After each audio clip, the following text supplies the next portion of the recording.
Nei prossimi 5 anni in Friuli Venezia Giulia dovranno essere sostituiti 75.000 lavoratori che andranno in pensione. A dirlo è l'ufficio studi della CGIA di Mestre, che ha estrapolato i dati emessi dall'elaborazione realizzata dal sistema informativo Excelsior, realizzato da Unioncamere in collaborazione con il Ministero del Lavoro e delle Politiche Sociali. La maggior parte delle uscite sarà per pensionamento, tuttavia una piccola minoranza lascerà anche per altri motivi, come il passaggio dal lavoro dipendente all'autonomo.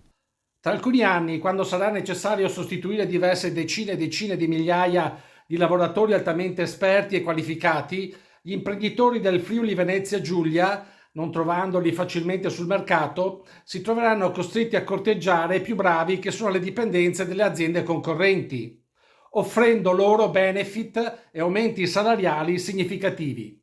Altro fattore importante è il progressivo invecchiamento dei dipendenti privati. In Italia ogni 100 dipendenti sotto i 35 anni ce ne sono 65 che hanno oltre 55 anni, senza contare che anche in Friuli Venezia Giulia la domanda e l'offerta faticano a incrociarsi. Spesso i giovani che sono alla ricerca di un'occupazione presentano un deficit educativo ed esperienziale notevole rispetto all'abilità professionale richiesta dalle attività economiche.